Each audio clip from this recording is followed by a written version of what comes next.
serious talk. Again, we don't even need music. We're just going to go right into it. I swear to God, every time I come and see Ilana, she likes to scare the shit out of me. Can I say that? I'm sorry. She goes, I don't want to scare you. No, you know what? You all need to be scared because this is the reality. From one fitness pro to another fitness pro, sometimes I even need to hear the truth. Conversations are good about body health, wellness, awareness. Yeah, they're good. And, you know, I'm hitting 50. And everybody says, and you hate to hear this, oh, just wait till you turn. And I'm really praying that I don't see that huge change, but there are certain things that we can do to prevent it. And Ilana, you have been working with your clients, we've been saying for like 20, 30 years. We've known each other for that long.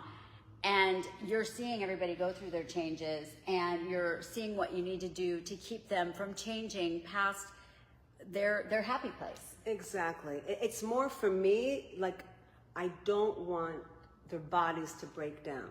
I think that's, of course, there's other changes of maybe the skin and, you know, body fat. I get that. That's very important. But I really don't want their bodies to break down, because that's what happens. The longer we're alive, it tends to cause our body to break down. And I really see the aging process as a disease.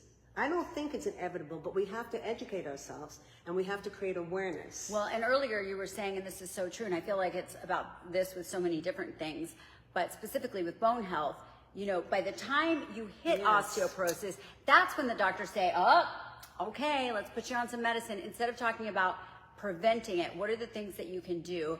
And y'all know I work out a ton and I have a bunch of injuries. So I've sort of gotten away from lifting weights. In my classes, we do 5 pounds, I do body weight, but I'm not lifting heavy weights. I'm really not getting into the gym and doing the heavy weights. Yeah. And really, so you have muscles. I'm not like looking, oh, Julie, you know, you got to get strong. No, you're muscular, you're toned, but I'm thinking about your future. Okay, now you're entering the 50s, you're going into perimenopause, whatever you're going to experience. So now we have to be ahead of that curve.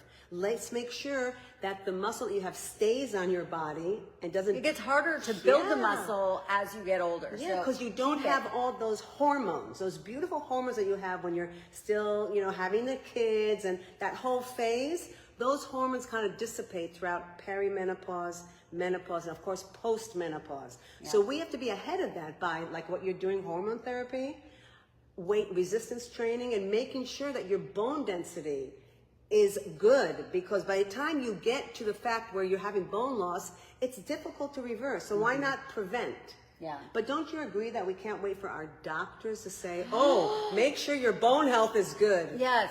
Listen, your doctors are incredible. Yeah. Thank goodness we have them. Absolutely. But this is the reality of it. Your doctor doesn't know everything. They don't know everything. They only learn what they learn when they're in school. And everybody is so specific on what they do. They've niched down so much that they are amazing at one thing. So if you're asking a doctor about bone health and that's not what they do, your general doctor, your internal medicine doctor, if you're asking them about weight loss, unless that is their specialty. Absolutely. And also doctors in the allopathic medicine, which that's what your insurance covers, they're not about, let's keep you well throughout your 60s, 70s. That's not their job. They're not bad. It's just not their job. So they see the aging process and the breakdown of the body as natural. And they put you on medicine. And they say it's natural. You're 50, you're 60, you're 70. It's natural. Right. It's natural that I'm losing my height, I'm rounding forward, and my bones kill me. That's not natural to me. That's devastating. I agree. And there's things you can do, right? But you won't hear that so much from that kind of doctor, because that's not their focus. Yeah. At this point, we were sort of talking about, and this might be a whole nother conversation, but you really should look at your insurance policy as more of a catastrophic and start going towards the more, you know, paying out of pocket I know. and doing the things that you need to do, because hormone therapy is not covered by insurance. There's so many things that are not covered by insurance, but instead of paying all this money to get little bits and pieces of insurance, save it just for the catastrophic and then pay out of pocket for the things that you truly need. Yeah, exactly. I think spending money on your body, even though you already have the best insurance, investment. Yes, and it's also a muscle. People have to work. I mean, you buy an expensive car like that, right? Like that. You go buy the most expensive and enjoy. I'm not saying enjoy. But what about just like jumping in like that with a naturopathic doctor or a functional medicine doctor that can really help you with preventative medicine. Because people are afraid. Yeah, they're afraid, and they're not used to spending that kind of money on their bodies, but they're used to like spending on their homes, on their clothing, on their cars, and it's a habit. So create a habit of putting money aside to work on your preventative. And if you pay for it now, it's going to pay you back in the future. So true, because you'll have fun. In your 60s and 70s, you can go have fun. After, if you decide to retire, you go, you start traveling, you feel good in your body, instead of spending all your money on doctors and on surgeries and on not feeling good. Right? So the plan for me is I've been coming in once a week and we've been doing weights and we've been focusing on rehabbing my knee, because when I teach classes, I'm focusing on everybody else and not specifically this. I should name her. She was named the bitch, so maybe we should bring Samantha the bitch back. or something. No, be nice to her. Be nice to her. Juliana. But in talking about it, you know, Ilana, she asked me what my workout looks like every week. And she's like, I would really like to get you lifting more weights. Yeah. So this is a shout out to all of you ladies going on 50, in your 50s, in your 60s. Let's get you to kind of reevaluate your workouts. Yeah. You know what? I'm sure you could schedule a call with Ilana. Absolutely. I'd love to talk to you. Absolutely. And I'm going to start doing her group training. So the group training is great. Why don't you talk about that? Well, I have small group classes that women, mostly women in the ages of 40, 50, 60, 70 and on, that come and lift weights with me. It's very customized and personalized. People don't do the same thing, so it's not a cookie cutter. But you have one person overseeing a bunch of people, which, by the way, is much more cost effective for you. That's why I do it. Yeah, no, it's good. And I can do that. You can see, but also if it were just you, there's only so many hours in the day. She could only see so many people. So it's not great for beginners. If you're a beginner, don't jump into a group class with anybody. Don't do that. Do some privates, learn the skill, learn the technique. She's available for that as well. Absolutely, but the groups are for people like you, seasoned, that they just want to tweak. I like to tweak.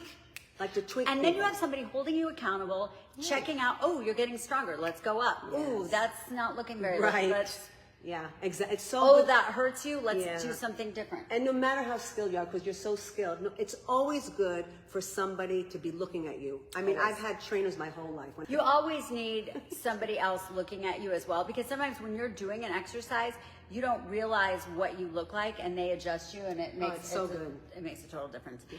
Okay, so Enerjoy Fitness, you guys, it's located on Bahia, right by the Ice Den, and she's seriously amazing, and you'll probably run into me here, but I'm actually very nervous about it. It's kind of funny because the first time that you and I met, I was pregnant, and she said, I want to train you, and I was very nervous at that point. Here I am, a fitness professional. I've never had a baby. You have no idea what this process looks like after you have a baby, losing the weight, getting your body back. A whole different phase. Whole different phase. And so I was so concerned when she said she wanted to train me. I was like, relief. That's great. Thank goodness, please get my body back. And now I feel like we're kind of going through this again. You're not pregnant again. Let's hope not. But you're in a different phase. I'm in a different phase where I'm nervous of like, okay, so what's next? How do I do this? And Ilana has been doing this for so many years, and she's been working with women who have been going through the same thing. So you see this day in, day out. I do, and the conversations are so good. We brainstorm a lot. Okay, it's not all me, it's you and me together. You know, like we have conversations about these things, and it kind of wakes up the body. And you know what? Just the awareness alone is huge. So important. All right. That's it, you guys. Happy Friday with that. 5 drinks a week. 5. 5 drinks. 5. I forgot Not about 10. that. 5.